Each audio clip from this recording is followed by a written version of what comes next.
जब किसी घर में मृत्यु होती है तो अचानक सब कुछ बदल जाता है। वही घर जहाँ कभी हंसी गूंजती थी अचानक मौन में डूब जाता है। दीवारें, आंगन और वह स्थान जहाँ कभी उस व्यक्ति की उपस्थिति महसूस होती थी अब खाली लगने लगता है। परिवार के लोग सादे वस्त्र पहनते हैं, उत्सवों से दूर रहते हैं और अपने जीवन की गति को धीमा कर देते हैं। कई लोगों के मन में यह प्रश्न उठता है कि जब मृत्यु प्रकृति का नियम है तो फिर शोक काल में हंसना, सजना या उत्सव मनाना क्यों वर्जित माना गया है? क्या वह केवल एक सामाजिक परंपरा है या इसके पीछे कोई गहरा आध्यात्मिक कारण छिपा है? गरुड़ पुराण में इस प्रश्न का अत्यंत गहन और रहस्यमय उत्तर दिया गया है। भगवान विष्णु ने स्वयं गरुड़ जी को बताया कि मृत्यु के बाद आत्मा तुरंत इस संसार से पूरी तरह मुक्त नहीं होती, बल्कि कुछ समय तक वह अपने घर, अपने परिवार और अपने जीवन से जुड़े स्थानों के आसपास सूक्ष्म रूप में उपस्थित रहती है। वह सब कुछ देख सकती है, सुन सकती है और अपने प्रियजनों की भावनाओं को अनुभव कर सकती है, लेकिन उनसे संवाद नहीं कर सकती। यह अवस्था आत्मा के लिए अत्यंत संवेदनशील होती है, क्योंकि वह अपने पुराने जीवन को छोड़ने और एक नई यात्रा शुरू करने के बीच खड़ी होती है। गरुड़ पुराण के अनुसार जब आत्मा शरीर छोड़ती है तब उसे तुरंत यह अनुभव नहीं होता कि उसका शरीर समाप्त हो चुका है। वह अपने घर में प्रवेश करने का प्रयास करती है। वह अपने प्रियजनों को पुकारना चाहती है, लेकिन कोई उसे देख या सुन नहीं सकता। वह देखती है कि उसका शरीर निष्क्रिय पड़ा है और उसके परिवारजन उसके लिए शोक कर रहे हैं। इस समय आत्मा का मन मोह, स्मृति और भावनाओं से भरा होता है। भगवान विष्णु जी ने कहा कि इस अवस्था में आत्मा अपने परिवार के व्यवहार से गहराई से प्रभावित होती है। यदि परिवारजन शांत रहते हैं, सादगी अपनाते हैं और आत्मा के लिए प्रार्थना करते हैं तो आत्मा को यह अनुभव होता है कि उसका जीवन सम्मानित था और अब वह शांति से आगे बढ़ सकती है। लेकिन यदि परिवारजन तुरंत हंसी, सजावट या उत्सव में लग जाते हैं तो आत्मा को गहरा दुख और असंतोष होता है। उसे लगता है कि उसका जीवन और उसका प्रेम इतनी जल्दी भुला दिया गया।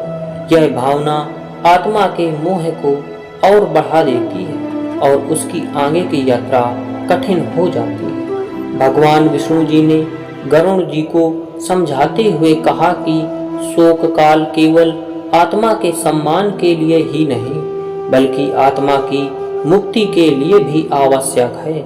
जब परिवारजन सादे वस्त्र पहनते हैं और सांसारिक सुखों से दूर रहते हैं तो यह एक संकेत होता है कि वे अपने प्रियजन के प्रति सम्मान और स्मरण बनाए हुए हैं। यह वातावरण आत्मा को यह समझने में सहायता करता है कि उसका सांसारिक जीवन समाप्त हो चुका है और अब उसे अपने अगले मार्ग पर बढ़ना चाहिए।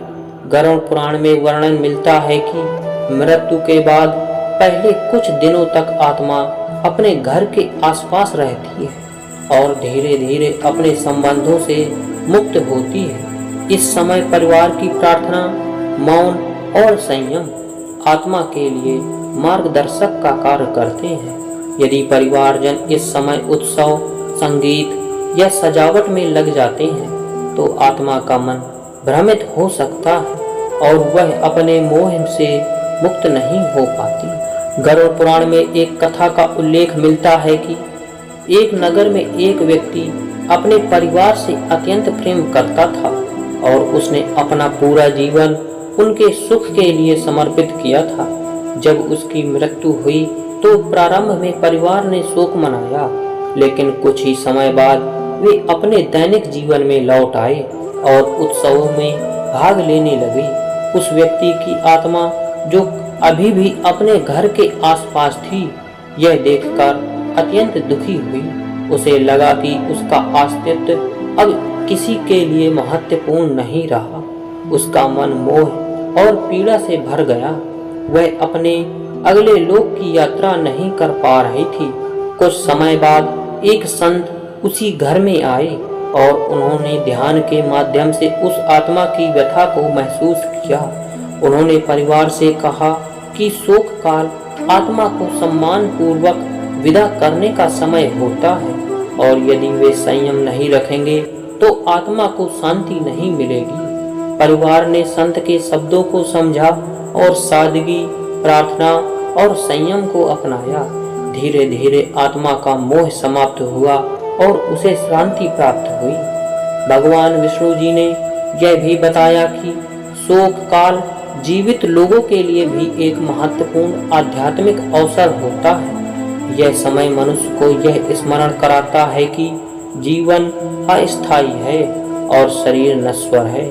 जब मनुष्य सजावट और उत्सवों से दूर रहता है तो उसका मन भीतर की ओर मुड़ता है और वह जीवन के वास्तविक अर्थ को समझने का प्रयास करता है। शोक काल मन को स्थिर करने, स्मृतियों को स्वीकार करने और आत्मा के प्रति सम्मान प्रकट करने का समय है।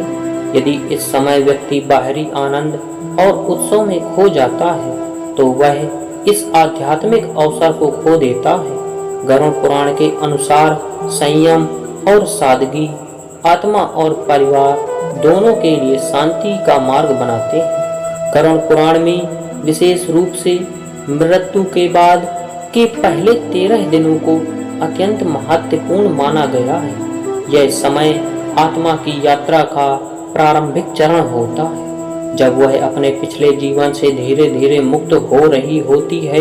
इस अवधि में परिवारजन द्वारा किया गया हर कर्म, हर प्रार्थना और हर भाव आत्मा तक पहुंचता है। जब परिवार सादगी और गंभीरता बनाए रखता है तो आत्मा को यह संकेत मिलता है कि अब उसे आगे बढ़ना चाहिए और अपने कर्मों के अनुसार अपने अगले लोक की ओर यात्रा करनी चाहिए। यही कारण है कि शास्त्रों में शोक काल में हंसना, सजना और उत्सव मनाना वर्जित बताया गया है। यह प्रतिबंध दुख फैलाने के लिए नहीं बल्कि आत्मा को सम्मान, शांति और मुक्ति प्रदान करने के लिए बनाया गया है।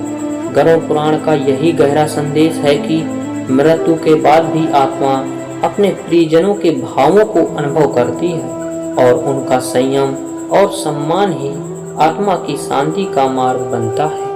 दोस्तों, अगर यह वीडियो पसंद आए तो वीडियो को लाइक कीजिए और हमारे चैनल को सब्सक्राइब कीजिए। मिलते हैं अगले वीडियो में, तब तक के लिए राधे राधे।